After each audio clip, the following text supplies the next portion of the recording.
pong kasama po at kapatid po na si Kuya Noni. Yan. Dahil po siya sa Tuesday. Siya po ay, sa mga hindi po nakakakilala, siya po ay tatay ni Kuya Fer. So, welcome po Kuya Noni. Yan. And si Ate Ceci po, nandun po sila. Ayun. So, ang title po natin, nasa series break po tayo. Today, ang ating po pag-uusapan is Defeating Worry and Anxiety. Yan. Sabi po sa studies, sabi po ng mga nag-aaral po about sa behavior, they say that there are more people daw po na addicted to anxiety.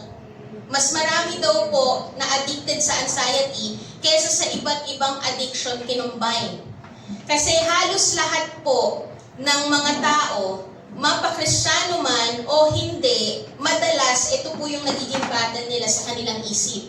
Yung worries and yung anxiety. And alam na alam po ng Panginoon that His people will fight this unseen battle of anxiety. That's why palagi pong pinapaalalahanan tayo ng Panginoon sa pamamagitan ng Kanyang salita to not to worry. Amen? To do not be anxious. To do not be troubled. Ayun po yung pinapaalala sa atin ng Panginoon. Pakisabi nga po sa katabi, do not worry, kapatid. Do not be anxious. Do not be troubled. Okay? Kasi alam niyo po ba kung bakit palaging sinasabi ng Panginoon na not to worry, do not be anxious, do not be troubled. Kasi ang worry and anxiety po, papagurin ka lang. Ganun po ang trabaho ng worry and anxiety. Papagurin ka lang para po itong, para kang nasa treadmill. Pakita po natin yung picture sa treadmill. Para ka pong nasa treadmill, na pinapagod ka lang ng treadmill sa paglalakad. Okay? Pinapagod ka lang ng treadmill sa paglalakad, pero wala ka naman nararating. Andun ka lang sa iisang lugar, pagod ka, pero walang nangyayari, walang nagiging solusyon, wala kang nararating. Ganun po ang worry and anxiety. Napagod ka lang sa kakaisip, pero wala namang naging solusyon. O wala ka namang na-accomplish sa mga bagay na inaalala natin. Ganun daw po yung worry and anxiety. Kaya po sinabi ng Panginoon sa Matthew 6:34, therefore, do not be anxious about tomorrow, for tomorrow will be anxious for itself. Sufficient for the day is its own trouble. Sabi po sa Tagalog, kaya nga huwag ninyong ikabalisa ang para sa araw ng bukas dahil ang bukas ang bahala sa sarili nito. Sapat na ang inyong mga suliranin sa bawat araw. Sinabi po ng Panginoon, huwag mo nang alalahanin kung ano yung bukas. Huwag mo nang do not consume yourself about the things that will going to happen tomorrow. Kasi when we started to become anxious about what will going to happen, when we start to become anxious doon sa mga bagay na meron bang magiging provision bukas, meron bang magiging provision sa susunod na linggo, anong kakainin namin mamaya, anong kakainin namin bukas, anong kakainin namin next week. Ang ginagawa po natin kapag na-anxious tayo about what will going to happen, para kinukuha po natin yung bigat ng bukas at dinadala natin sa oras natin ngayon. Kinukuha natin yung bigat ng bukas at dinadala natin siya sa present natin. Parang you are carrying double burden. Parang ganon. You are carrying much more burden. And yung burden po na dinala mo, yung iniisip mo na mangyayari bukas, na dinala mong burden today, ay posible naman na hindi mangyari. Nagpakabigat ka sa araw na to, sa kaisipan na hindi naman manggaganap. Okay? Nagpakabalisa ka at dinalawa mo yung bigat today sa bagay na pwede namang hindi pala maganap. Okay? Yung mga alalahanin po natin ng bukas, na dinadala natin ngayon ay pwede namang hindi natin harapin kinabukasan o hindi naman pwede namang hindi mangyari. Kasi sabi po sa mga nag-aaral, yung 100% daw po ng iniisip natin na alalahanin patungkol sa mangyayari bukas 8% lang daw po doon yung pwedeng maganap. So sa lahat, so kung 100% gumagana yung isip natin, 8% lang po pala doon yung mga pwedeng maganap doon sa mga iniisip na alalahanin natin sa pwedeng mangyari bukas. So, ibig sabihin, yung 92% na iniisip mo na pwedeng mangyari bukas is just a waste of time and energy. Biruin mo, pinabigat mo ang araw mo ngayon doon sa 92% na hindi naman pala magaganap. Okay po, ganun daw po yung ginagawa ng worry and anxiety. When we worry too much about tomorrow, it will only rob you of today's joy and strength. Ganun po yung ginagawa ng worry and anxiety. Inaalis, kinukonsume lang niya yung kalakasan at kagalakan mo ngayon. Doon naubos yung kagalakan mo at kalakasan mo today sa bagay na pwede naman palang hindi maganap bukas. Ganun po daw pala yung worry and anxiety.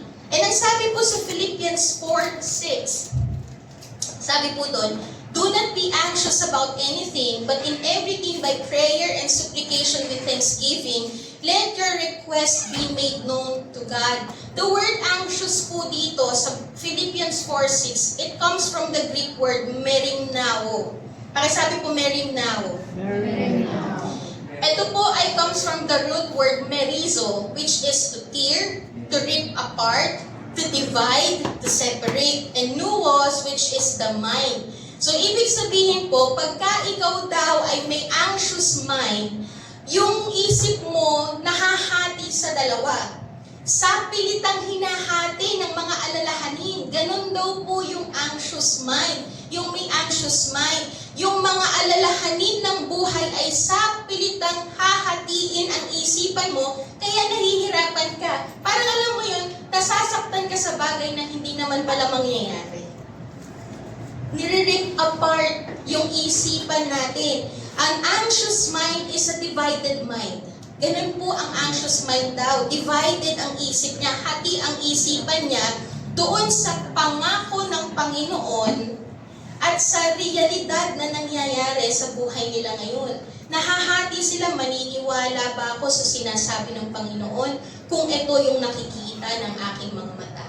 Hating-hati. And dahil doon, nahihirapan, napapagod, nakokonsume ng kaisipan natin yung kalakasan na dapat meron tayo today.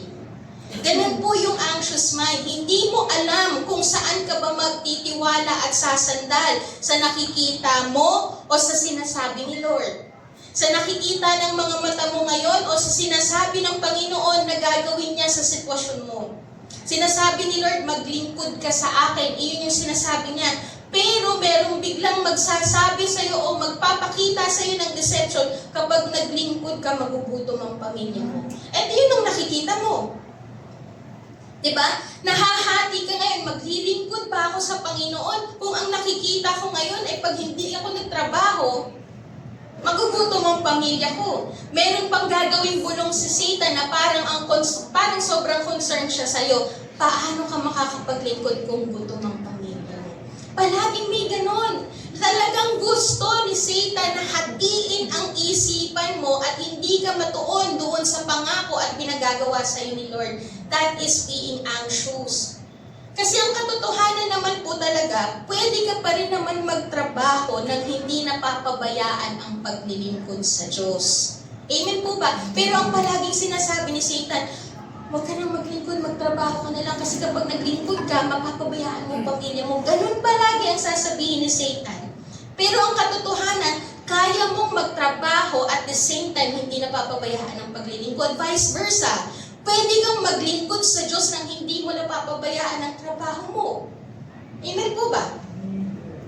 So, ano yung mangyayari sa isipan natin pagka lagi nating iniisip at nakikinig tayo doon sa parang concern ni Satan, pero nakakalayo sa pangako ng Diyos? Hating-hati yung isipan natin, kaya gulong-gulo tayo, para tayong tinutos from side to side ng waves. Ganun po yung anxious mind. Pagod na pagod ka, wala ka namang nararating. Ganon yung anxious mind. Gusto ko lang pong maging malinaw sa buhay ng bawat isa na hindi po sinasabi ng Panginoon na huwag natin intindihin yung concerns ng buhay natin or bitawan natin yung responsibility natin bilang tatay, bilang nanay, bilang anak. Okay? But the Lord is telling us na huwag nating hayaan na ma-dominate yung isipan natin sa mga alalahanin na magdudulot sa'yo na ma-divide yung puso mo. Yun po yung sinasabi ng Panginoon, yung sa sobrang concern mo, sa sobrang pagtutok mo sa mga alalahanin mo, nadi-divide na yung isipan mo at yung puso mo, and it pulls you away from trusting the Lord. Okay? Ganun po kasi yung anxious mind. An anxious mind is to be excessively concerned to the cares of life, to the point of pulling you away from trusting God. Iyon po yung anxious mind. Yung sobrang pag-iisip ng mga concerns ng buhay. Okay? Sobrang pag-iisip ng mga concerns ng buhay to the point na nakakalimutan natin na magtiwala sa Panginoon. It pulls you away from trusting God. Yung sa sobrang tutok natin sa cares and concern ng buhay natin, hindi mo na magawang maipasok ang salita ng Diyos sa sitwasyon. Ganun po yung anxious mind. Yung parang nawawala sa isipan mo. Kung una hahatiin ng anxious mind yung isipan mo from, am I going to trust the Lord? Or, am I going to trust myself? Am I going to obey the Lord? O gagawin ko na lang kung ano yung naiisip kong gawin? Hanggang sa, it will pull you away. Okay? Kung una hinahati sa pilitang hinahati ng anxious mind o ng alalahanin mo, ng worries mo, ng anxiety mo, yung isipan mo hanggang sa it will consume now your mind. And nawawala na ang salita ng Diyos o nawawalan ka na ng puwang sa salita ng Diyos. Ganun po, it choked the Word of God in your life. When you have an anxious mind, it choked the Word of God. Yun po yung sinasabi sa Matthew 13:22, dun sa 4 soils. Ito pong soil na to is yung thorny soil. Okay?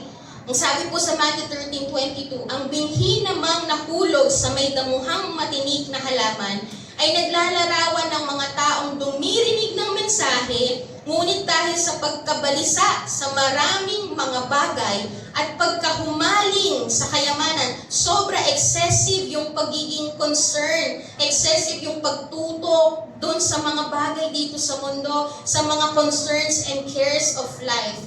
Ang sabi po dito, ang mensahe ay nawalan ng puwang sa kanilang puso. Sa ibang version po, nakalimutan nila ang salita ng Diyos. Sa sobrang tutok sa mga concern ng buhay, paano magbabayad, paano magpo-provide, saan kukuha ng pagkain, anong mangyayari bukas, paano ang future ng mga anak ko, makakapag-graduate ba ako?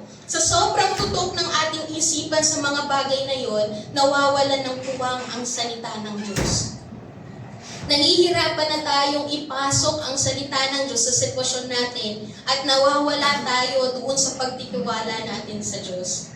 And then, alam niyo po ba, the root cause of worry and anxiety is self-reliance. Iyan po yung root cause ng worry and anxiety. Kapag umaasa ka sa sarili mo at umaangkla ka sa sarili mo, iyan po ay nagre-resulta ng anxious mind. When you started to think that you are alone in facing your situation, doon po papasok yung anxious mind. Nawawala sa isipan natin na kasama natin ang Panginoon. Kapag ang iniisip natin, I am alone in facing this situation, ako lang ang sinasandalan, ako lang ang naaasahan sa pamilya, kapag ganun ang palagi nating naiisip in facing our situation, you become anxious kasi inaasa mo yung bigat na hindi mo naman dapat dalhin. Kinukuha mo yung bigat na hindi mo naman dapat dalhin dahil ang katotohanan, kasama mo ang Panginoon. Amen po ba? Ang katotohanan po, parang pagka may anxious mind po tayo, parang ipinapahayag po natin na hindi natin kasama ang Lord, and worst case, the Lord doesn't exist in your life.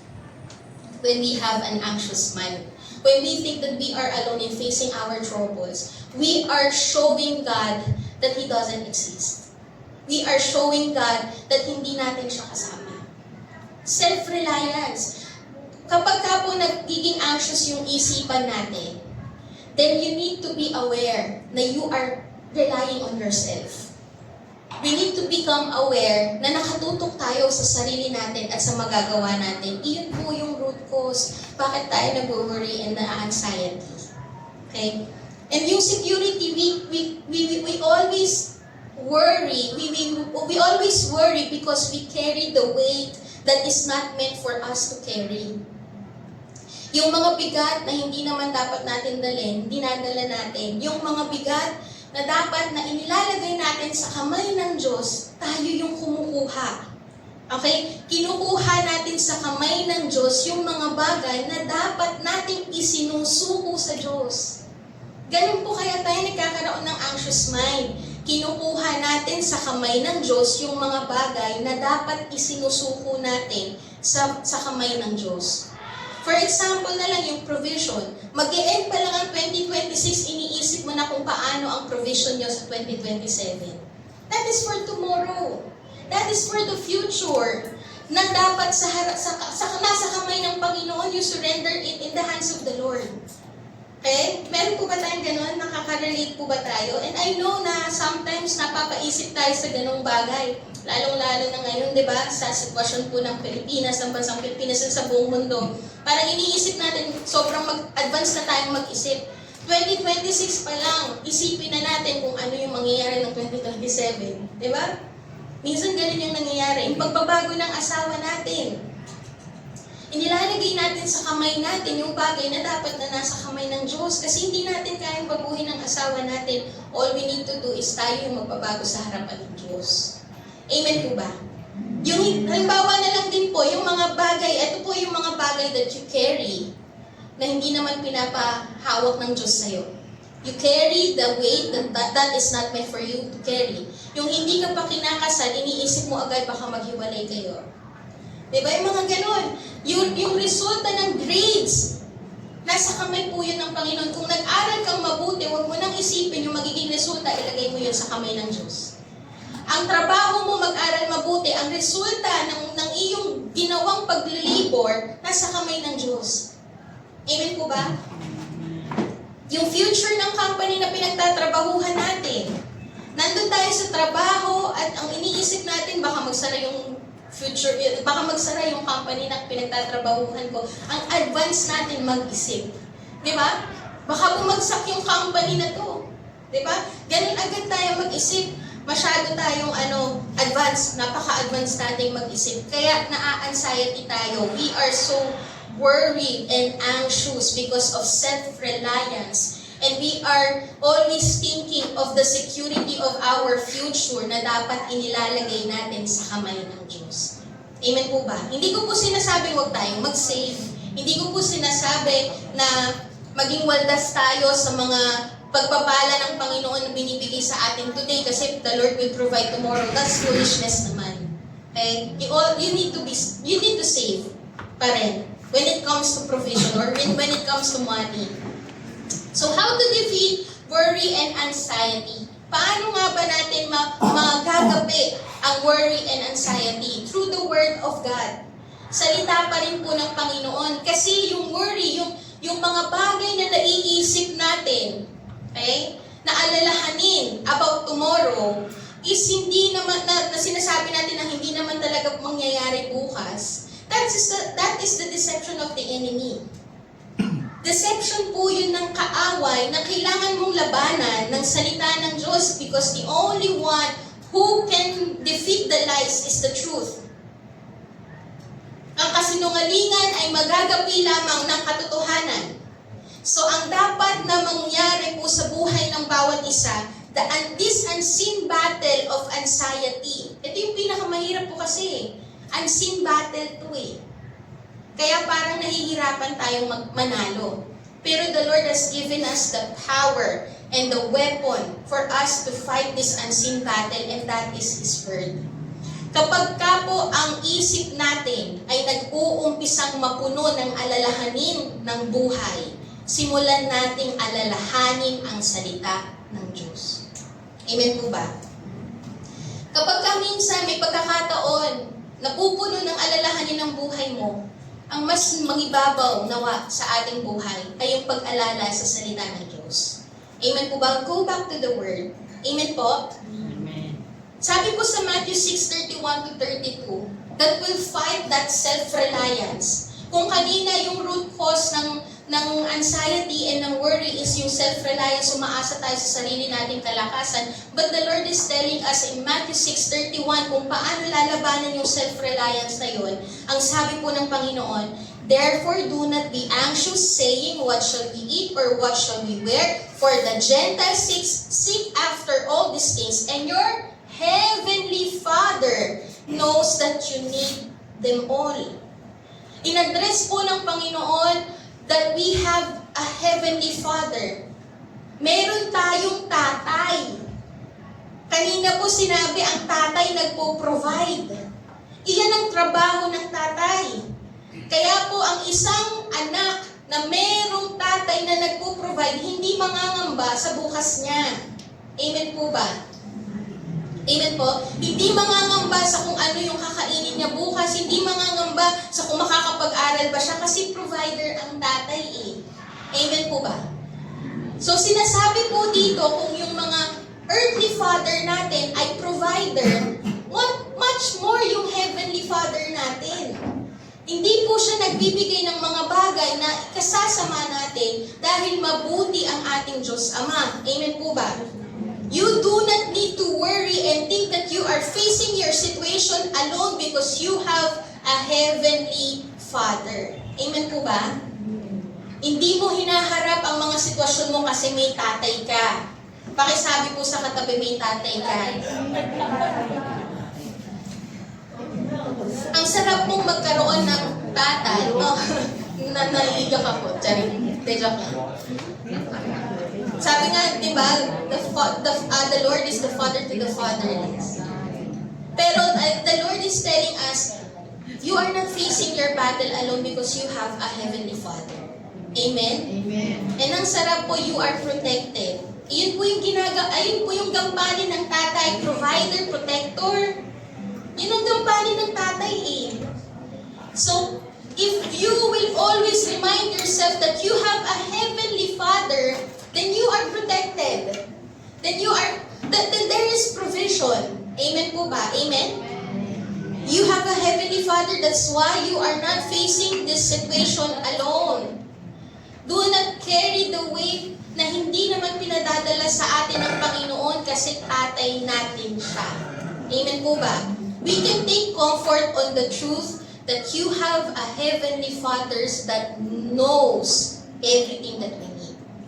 Sabi po dito, alam ng Diyos ang lahat ng ating pangangailangan. At ang Diyos natin ay ang ating Ama na mabuting Ama. Provider, protector. Amen po ba?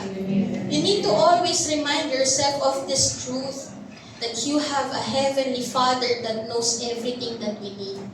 Diba sabi nga rin po sa John 6, na bago pa man mangyari yung mga bagay na kinahaharap natin, alam na ng Diyos kung ano ang kanyang gagawin. Yun po yung sinabi niya sa John 6.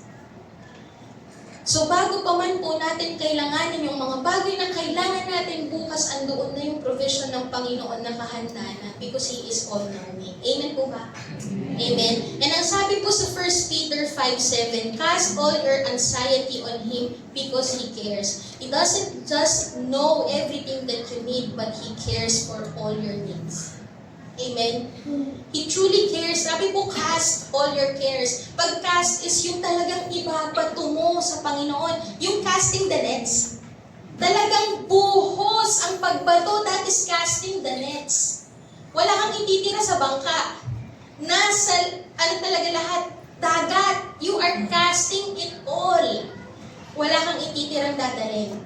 Talagang sinasandan mo lahat. The smallest things of your life, the smallest needs, the deepest needs, the big, yung mga bagay na malalaking inaalala natin, ibabato natin lahat yun sa Panginoon. That is casting.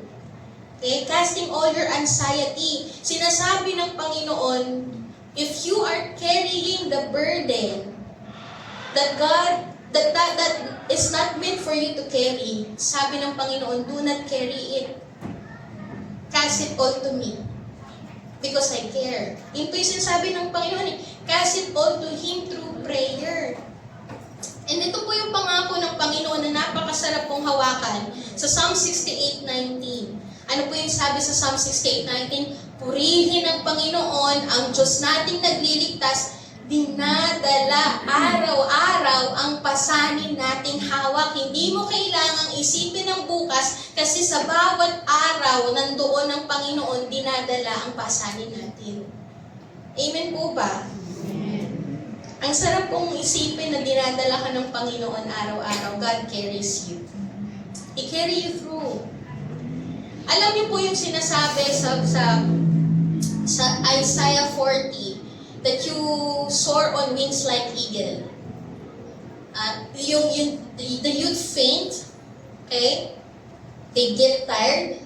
But we who trust in the Lord, who wait upon the Lord, are like eagles who soar on wings. Okay? Who soar on wings like eagles. Yun po yung sinasabi sa Isaiah 40. But alam niyo po ba, na yung kalakasan po for us to soar above our situation is not the strength that comes from you. Hindi po yun yung kalakasan na galing sa'yo dahil malakas yung pakpak mong lumipad. Ikaw po yung parang baby eagle na walang lakas na lumipad. Pero bakit nakakasoar? O nakakasoar high or you rise above the storm. Bakit? Because the mother eagle carries you. Because God carries you. Pwede mo ba natin ipakita yung picture? Ganyan po yung soar on wings like eagle. Hindi po siya yung idea na ikaw ang lumilipad at merong kakayanan ng pakpak mong lumipad ng mataas. But it is the strength of the Lord that carries you for you to rise above every storm. That is the strength of the Lord. Those who wait upon the Lord, ang kalakasan ng Panginoon, ang nagbibigay sa atin ng kakayanan na lumipad above sa storm. Why? Because God carries you. Ganun po yung idea nung sinasabi po sa Isaiah. We are weak, but we are strong. Why? Because we are in Christ. Tayo po ay nasa Panginoon. Amen po ba? Kaya po, kaya mong lumipad ng mataas dahil dinadala ka ng Panginoon araw-araw. Amen? Ang sarap pong ang sarap pong panghawakan nun, no? Dinadala ka ng Panginoon araw-araw. Buhat-buhat kahit na ang iyong timbang ay 95 kilos. Walang mabigat sa Panginoon. Amen po ba? Dahil sobra-sobra ang kalakasan ng Panginoon. Amen? Kahit ano man ang bigat na dinadala mo sa problemang kinahaharap mo, walang mabigat sa Diyos. He will carry you every day. Amen? Sarap. Hallelujah. Thank you, Lord. And ang sabi din po, if you are worrying about your security, if you are worrying about your tomorrow, ito po yung word na binibigay sa atin ng Panginoon sa Psalms 27:1-5. Psalms 27:1 and 5. Sabi po dito, si Yahweh ang ilaw ko at kaligtasan. Sino pa ba ang aking katatakutan? Si Yahweh ang muog ng aking buhay. Sino pa ba ang aking kasisindakan? Itatago niya ako kapag may kaguluhan sa loob ng kanyang templo. Ako'y iingatan sa ibabaw ng batong malaki. Ako'y ilalagay. Andoon yung pag-iingat ng Panginoon, kaya makakasigurado tayo that you are secured, your tomorrow is secured. Amen po ba? Kasi siya yung matibay na muog natin. He will secure you in His arms. Sabi din po sa Psalms 91:1-4, siyang naghahangad ng pagkukupkop ng kataas-taasan at nananatili sa pagkalinga ng makapangyarihan ay makakapagsabi kay Yahweh, muog ka't kanlungan, ikaw ang aking Diyos, ang Diyos na tangi kong pinagtiwalaan. Sa panganib at bitag, ika'y kanyang ililigtas at kahit anumang matinding salot ay di ka magdaranas. Lulukuban kanya sa lilim ng kanyang malapad na pakpak at sa kalinga niya ay palagi lagi kang ang nakakatiyak, iniingatan niya at ipinagsasanggalang pagkat siya'y matapat. Those people who dwell in the presence of God, yun po yung sinasabi sa Psalms 91. Those people who dwell in the secret place of the Most High, ito po yung mararanasan. May pagkukupkop, may paglukob, may pag-iingat, may paggalinga. Iyan po yung ginagawa ng Panginoon to those people who trust in Him, to those people who always come into the presence of God. Iyon yung nararanasan po nila. Ito po yung katotohanan. So if you are so worried, if you are so anxious of your tomorrow, God is securing your future. Amen po ba? In Christ, your future is secured. Diba? Yun yung pangako ng mga bangko eh. Sa mga bangko, secure ang bukas mo. Sa insurance, secure ang bukas mo. Okay? Hindi ko sinabing masama ang insurance. Pero yung tunay na magbibigay ng security sa ating bukas, nasa kamay ng Diyos. Amen po ba? Amen?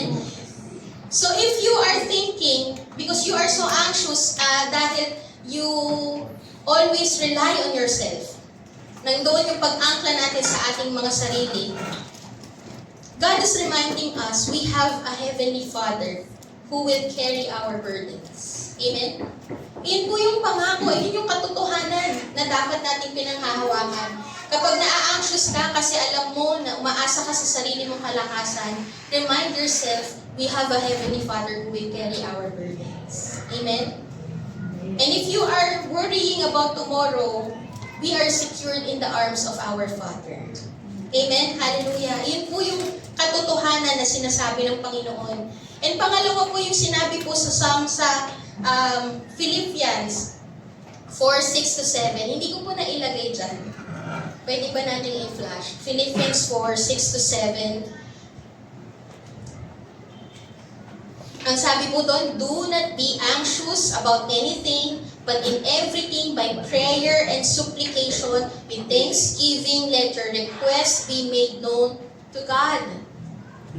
And the peace of God will guard your heart and your mind.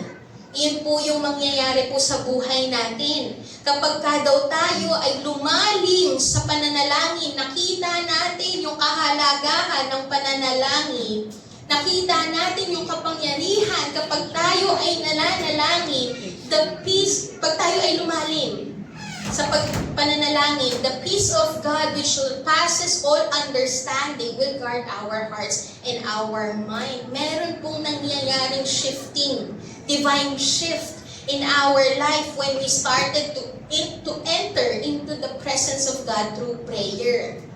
Okay? Sabi din po sa Psalms 27:4 and 6. Sabi po doon, andun na po yun sa PowerPoint. One thing have I asked of the Lord, that will I seek after, that I may dwell in the house of the Lord all the days of my life, to gaze upon the beauty of the Lord, and to inquire in His temple. And now my head shall be lifted up above my enemies all around me, and I will offer in His tent sacrifices with shouts of joy, and I will sing and make melody to the Lord. Dito po, sinabi po ng Panginoon, yung pangyayari po sa buhay ni David, every time he dwell in the house of the Lord, every time he enter into the house of the Lord, nasi-shift po, meron nangyayaring divine shift sa kanyang buhay, nasi-shift yung kanyang focus from worrying to gazing upon the beauty of the Lord, from the darkness of anxiety into the light of His beauty. Ganun po yung nangyayari when we started to go deeper in prayer, may shift na nangyayari. Our prayer shifts our atmosphere. Ganun po yung nangyayari when we dive deep in prayer. It shifts our atmosphere. Sabi din po kanina, my head shall be lifted up above my enemies. You are not looking on the earthly. Meron pong tayong earthly concerns. Pero, binabago po ng Panginoon yung atmosphere natin by focusing on our earthly concern doon sa pag-rise above. Na you are rising above the flesh. Kasi kapag tayo, we are functioning in the flesh, laging worries, anxiety, ang laging maiisip natin, ang magpupuno ng ating isipan. Pero ang nangyayari po when we started to pray, everything, lahat ng concern po natin, ipinapanalangin natin sa Panginoon, inililay down natin sa harapan ng Diyos, you are rising above your flesh. There is a shifting from fleshly atmosphere to spiritual atmosphere. Okay? You are not functioning in the flesh na laging nakatutok sa mga problema, sa mga concerns ng buhay, sa mga alalahanin, kundi nasa-shift ka doon sa spiritual atmosphere na ang iniisip mo, ano yung magagawa ni Lord? Ano yung pangako ni Lord? Iyon na po, na hindi ka na na-anxious, kundi it shift your atmosphere into a joyful heart. Okay? From anxious mind to a joyful heart when you started to pray in the Lord. Ganun po yung nangyayari. There is a divine shift of atmosphere. Alam ko po, nararanasan po natin yun when we started to pray. Yung bago ka mag-pray, alalang-alala ka, pero nung nag-umpisa kang manalangin, di ba? Dahil sa pag-aalala mo, sobrang bumagsak yung emotion mo, sobrang bumagsak yung puso mo, bumigat yung puso mo. Pero nung nag-umpisa kang manalangin, inaliw ka ng Diyos. Naranasan niyo po yun? Yung pag-aaliw ng Panginoon habang ikaw ay nananalangin, that is a divine shift of atmosphere. You are not functioning in the flesh.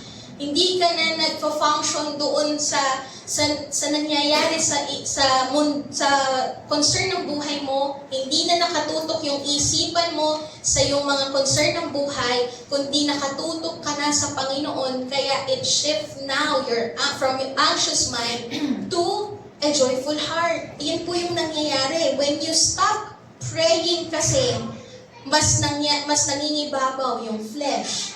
Kaya ang nangyayari po doon, mas umiingay yung worry and anxiety. Ganun po yung nangyayari when we stop praying. Kung papansinin po natin, lagi po tayong nagkakaroon ng struggle sa pananalangin. Sino po dito yung nag-struggle sa pananalangin? Yung parang gustong-gusto mo naman, you know in your heart that you want to pray. Pero parang may biglang iisipin ka, ay hindi kailangan kong tapusin to, ay hindi kailangan kong ayusin to, ay hindi kailangan kong, meron akong aayusin, meron akong gagawin. Hanggang sa na-distract ka na. But you know in your heart, you needed prayer, and you want to pray. Lagi kang may struggle. Parang may force that is fighting you para wag kang manalangin. And alam niyo po, that is the flesh. Okay? And the reason why the flesh wanted us to have a prayerless life is because when you pray, it weakens Him.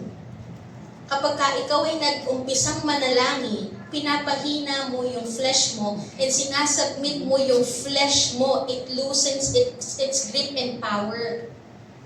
Kasi kapag mas matakis o mas malakas ang flesh mo, mas malakas ang ingay ng worry and anxiety. But when you started to pray, it silenced the voice of anxiety and worries. Ganun po yung nangyayari. That there is a shift that happened when you started to pray. It silenced the noise of the concerns of life. At mas pinaiingay ang pangako ng Diyos. It weakens yung burdens na meron ka, yung kahinaan mo, at ang mas nangyayari sa buhay mo ay nagkakaroon ka ng joyful heart. It springs up from your innermost being, yung joyful heart. Ganun po yung nangyayari when you started to pray. Ito pong nakaraan, sabi ko sa Panginoon, Lord, hindi ko maintindihan bakit sobrang bigat yung nararamdaman ko sa puso ko. I don't know kung bakit napakabigat ng nangyayari, bakit napakabigat ng heart ko ngayon. But when I started to pray, alam niyo po yung nangyaring divine shift of the atmosphere. Not hindi po doon sa sitwasyon ng buhay namin. Pero from the inside, nagkaroon ng shift. I started to laugh. Alam niyo po yung tawa na hindi pinipilit, but that, yung sinasabi po ng holy laughter, that when you are soaked in the presence of God, inaaliw ka niya. And from the inside, you are laughing. And after po nun, ang gaan-gaan ng pakiramdam ko na wala yung bigat. That is the divine shift that I am talking about. Now, when you started to pray, inaalis po ng Panginoon yung bigat ng puso mo because of your anxious mind. At pinapalitan po ito ng kagalakan na nagmumula talaga sa Panginoon, coming from the inside. It springs up from the inside, na inaaliw, na alam mo na ang banal na spirito ay inaaliw ka sa kabila ng kabigatan ng sitwasyon mo. And I know na nararanasan po natin yun because we are going deeper. Lagi po tayong nananalangin and we continue to go deeper in our prayer. Amen? When you started to soak in prayer, you shift the atmosphere from worry to worship. Na kapag ikaw po ay nag-umpisang manalangin, bago ka manalangin, you are full of worries. But when you started to enter into the presence of God through prayer, nag-uumpisa ka na ilagay sa paanan ng Panginoon yung worries mo and nag-uumpisa kang purihin ng Panginoon. Amen? Ano po yung nangyari po doon sa Psalms 27, 4 and 6? Balik po tayo. Ang sabi po, ang nangyari po kay David, is yung na-shift yung worry niya into worship. I will sing and make melody to the Lord. That is a divine shift of atmosphere. Na hindi ka na sobrang alala, balisa, kundi inilagay ka ng Panginoon doon sa puso na tunay na nagpupuri at nag-uumapaw sa pagpupuri sa Panginoon. Ganon po yung ginagawa ng Lord kapag tayo ay nagbababad talaga sa pananalangin. And I am praying today, may we all see the importance of prayer. Yung power ng diving deeper into prayer. Amen po ba? Alam ko po na palagi na natin sinasabi ito, manalangin tayo. But, gusto po nating makita yung ganda talaga and yung importance, yung power ng prayer na talagang binabago ng Panginoon. Hindi po papayag ang Diyos na nananalangin ka tapos walang nangyayaring pagbabago. Hindi papayag ang Diyos. Kapag nanalangin ka, palaging may magbabago. Amen po ba? Imposibleng walang pagbabago kapag ikaw ay nanalangin. Kaya po, I am praying that we will truly see the importance and the power and the beauty of praying. Diving deeper into prayer. Sabi din po sa Psalms 94:19. Sabi po, when anxiety was great within me, your consolation brought joy to my soul. Sa Tagalog po ang sabi, kapag gulong-gulo ang isip ko, inaaliw niyo ako at ako'y sumasaya. That is the divine shift of the atmosphere na nangyayari. Hindi man po sa labas na binabago ng Panginoon agad-agad yung circumstances o yung sitwasyon, but from the inside there is a divine shift of the atmosphere. From worry to a joyful heart. Doon sa pagkabalisa, sa puso na nagagalak at nag-uumapaw sa pagpupuri. Amen?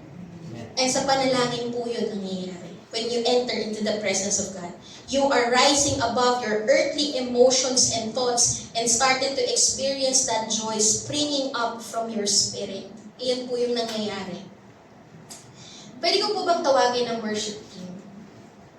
And when you started to pray, when you started to dive deep into prayer,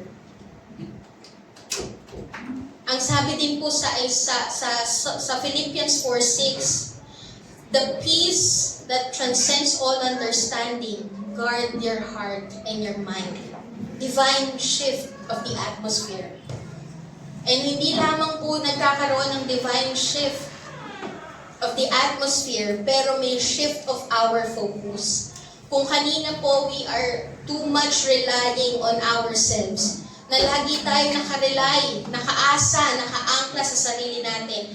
But when we started to pray, pag nag-umpisa po tayo talagang manalangin, inilalagay po ng Panginoon, itinututok po tayo ulit ng Panginoon sa kung ano yung magagawa niya. Sabi po sa Matthew 6:26, "Look at the birds of the air. They do not sow or reap or store away in barns, and yet your heavenly Father feeds them. Are you not much more valuable than they?" Nakakita na po ba kayo ng ibon na nakaganyan? Sumagana. Hindi. Iba na pala yun. Yung parang alalang-alala na ibon, di ba wala? Malaya po silang lumilipad at kumakain kasi inaalagaan sila ng Panginoon. Alam niyo po, yung sinasabi ng Panginoon, when you started to pray, when you started to dive deep in praying, started to dive deep in the presence of the Lord, binabago po ng Panginoon yung focus natin. Kung nakafocus tayo sa sarili natin kung ano yung magagawa natin, when we started to pray, fino-focus po tayo ng Panginoon ulit sa kung ano yung magagawa niya. Sabi po dito, look. You need to look. Where to look? To what God can do. Where to look? Hindi po sa sarili mong kakayanan, hindi po sa magagawa natin, kundi sa kung ano ang ginagawa ng Diyos. Amen po ba? When you started to soak in prayer, it shifts your focus from what you can do to what God is doing. And when you started to pray, all the darkness of anxiety fades in the light of God's glory.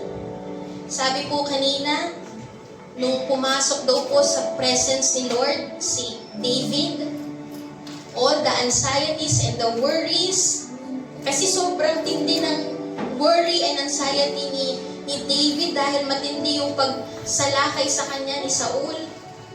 Pero those anxiety, the darkness of anxiety fades away before the light of God's glory. Na ang kanyang naiisip na lang ay yung kagandahan ng Panginoon.